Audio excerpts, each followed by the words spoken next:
Selamat datang. Hari ini kita akan coba bedah sesuatu yang sedikit berbeda. Kita dapat kiriman naskah cerita horor YouTube, judulnya The Midnight Shower, Something Followed Me Home. Menarik. Iya kan?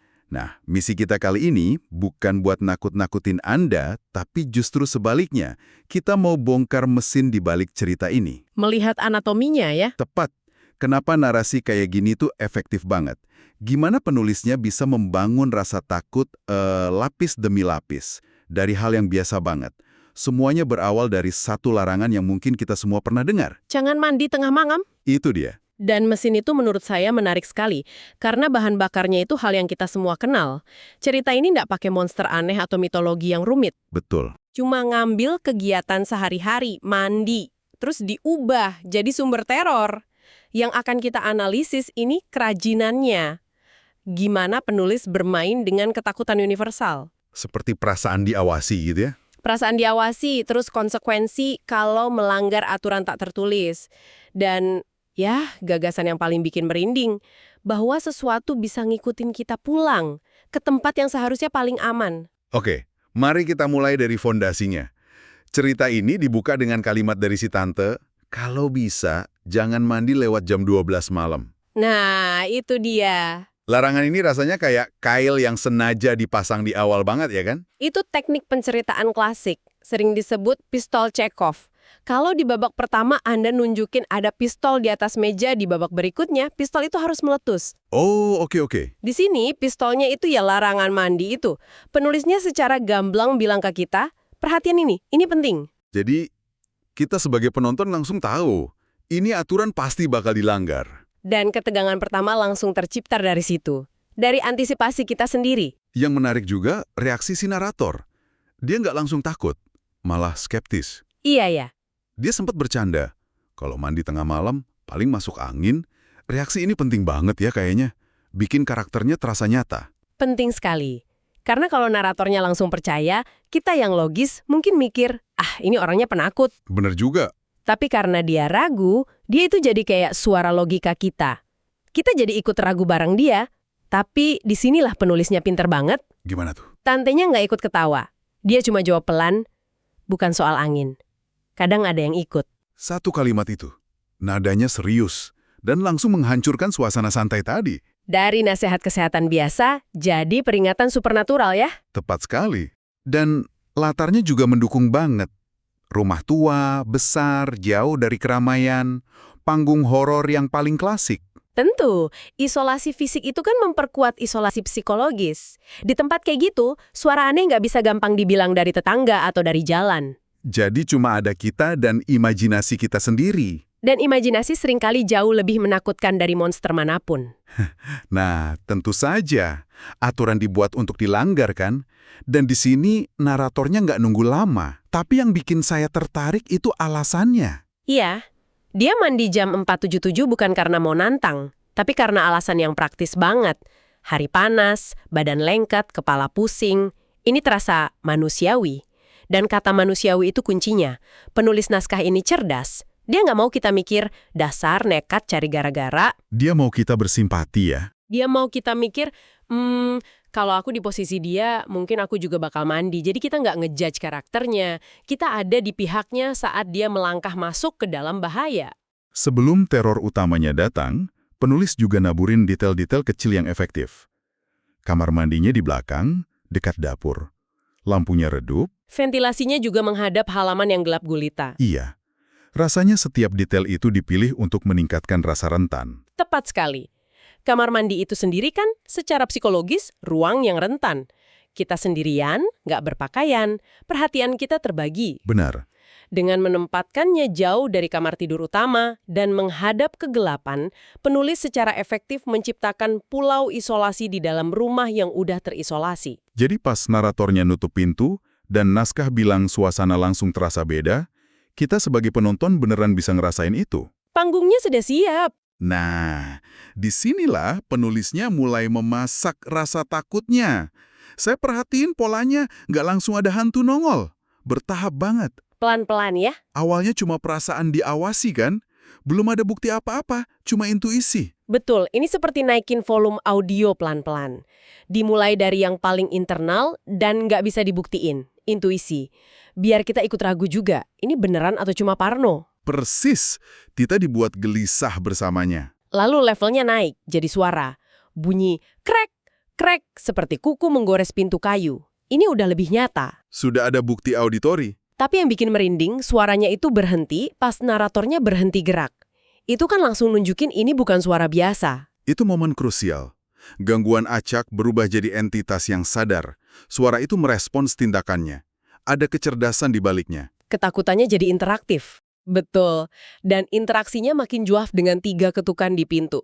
Tok, tok, tok. Naskahnya bilang ketukannya pelan dan rapi. Kenapa ya ketukan yang pelan itu justru lebih serem daripada gedoran yang panik? Karena gedoran panik itu menyiratkan emosi. Ada kebutuhan, orang butuh bantuan, misalnya.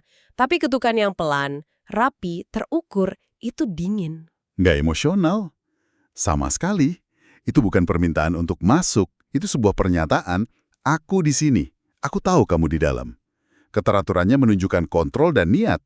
Jauh lebih mengancam, dan puncaknya tentu saja di cermin. Ini mungkin klise horor paling umum, tapi di sini dieksekusi dengan baik banget. Selalu efektif kalau dieksekusi dengan benar. Dia nengok ke belakang, nggak ada apa-apa. Tapi pas lihat ke cermin lagi, bayangan itu masih ada di sana. Apa sih yang bikin trik cermin ini secara psikologis begitu efektif? Ini bermain dengan konsep psikologis yang disebut the uncanny, atau yang ganjil.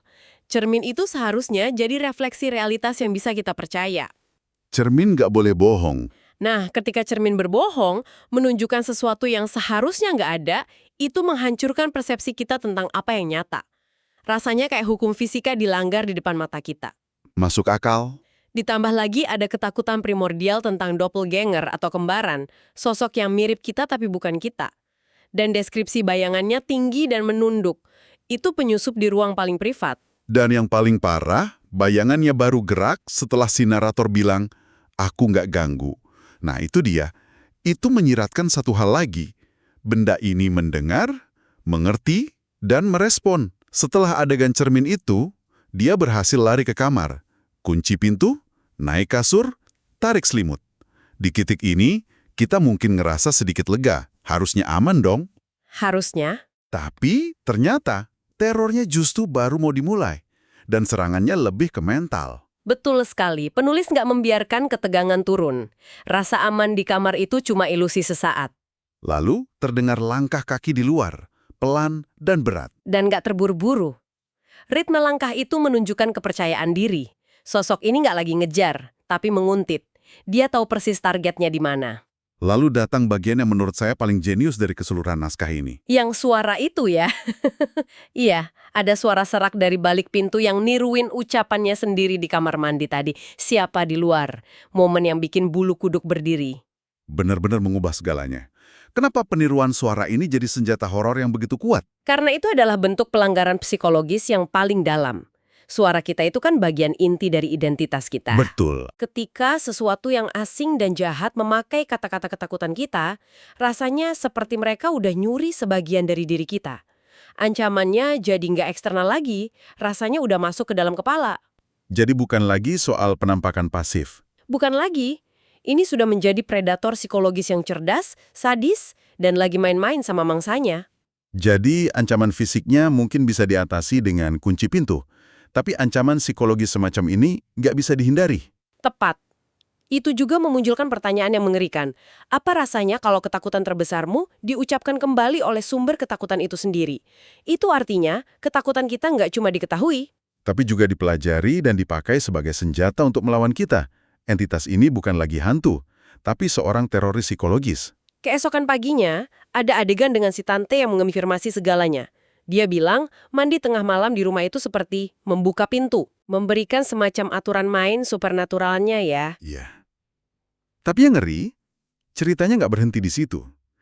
Pintunya ternyata nggak bisa ditutup lagi. Dan disinilah ceritanya beralih. Dari horor lokasi yang terikat pada satu tempat, Ke horor personal, yang terikat pada individu. dan itu eskalasi yang sangat signifikan dalam hal kengerian. Kenapa ya? Kenapa konsep hantu yang mengikuti atau menempel ini terasa jauh lebih menakutkan daripada sekedar rumah angker. Karena rumah angker masih ngasih kita pilihan. Jangan masuk ke rumah itu. Masih ada tempat aman untuk kembali. Oh iya juga. Tapi kalau hantunya nempel di dirimu, maka nggak ada lagi tempat yang aman. Konsep safe space, rumahmu, kamarmu, itu udah terkontaminasi. Bentengnya hancur. Pelariannya jadi mustahil. Ancaman itu sekarang ada dimanapun Anda berada. Dan penulis memperkuat ide ini dengan bukti-bukti fisik di rumah si narator sendiri. Hawa dingin yang sama, bekas cap tangan dengan jari-jari panjang di cermin. Suara tetesan air. Tapi yang paling mengunci semuanya adalah tanda tangan dari entitas itu kan? 3 ketukan itu. 3 ketukan yang sama persis di pintu kamar mandinya. Tok, tok, tok. Persis. Pengulangan 3 ketukan itu adalah konfirmasi paling jelas. Ini bukan imajinasi baru. Ini adalah sosok yang sama. Ini adalah cara si cerita bilang, aku di sini. Aku ngikutin kamu pulang. Dan ini baru permulaan. Cerita ini berhasil menciptakan rasa takut yang gak selesai. Sebuah horor tanpa resolusi yang bakal terus menghantui si protagonis. Dan tentu saja, imajinasi kita sebagai pendengar. Jauh setelah ceritanya berakhir. Jadi setelah kita bedah bersama, kita bisa lihat ya bagaimana naskah ini dibangun. Dari elemen yang sebenarnya sederhana, larangan yang diabaikan, alasan yang manusiawi, dan eskalasi teror yang sangat cermat. Dari yang paling samar sampai yang paling nyata. Naskah yang Anda kirimkan ini nunjukin kalau ketakutan terbesar itu seringkali bukan tentang apa yang kita lihat, tapi tentang apa yang kita rasakan, kita dengar. Dan gagasan mengerikan bahwa satu tindakan kecil bisa membawa konsekuensi yang mengikuti kita selamanya. Betul. Sebagai penutup, ada satu pemikiran yang menarik menurut saya. Di akhir naskah ini kan ada ajakan ke penonton buat berbagi cerita serupa di kolom komentar. Oh iya, untuk engagement YouTube kan? Bisa jadi, tapi itu lebih dari sekedar itu loh. Tanpa sadar, itu menyentuh DNA dari cerita horor dan legenda urban itu sendiri. Maksudnya, karena cerita seperti ini jadi lebih hidup kalau terus dibagikan? Tepat sekali, cerita horor, legenda urban, cerita rakyat, itu semua bisa bertahan berabad-abad, bukan cuma karena menakutkan, tapi karena sifatnya yang komunal. Kekuatannya ada di proses berbagi cerita itu. Jadi bukan ceritanya itu sendiri, tapi tindakan membagikannya. Betul. Jadi pertanyaan provokatif terakhir untuk Anda renungkan mungkin bukanlah apakah cerita ini nyata, melainkan mengapa kita sebagai manusia di berbagai budaya terus-menerus menciptakan dan membagikan narasi seperti ini. Menarik. Ketakutan mendasar apa dalam diri kita yang sedang coba kita proses bersama setiap kali kita berbagi cerita tentang sesuatu yang mengikuti kita pulang dari kegelapan.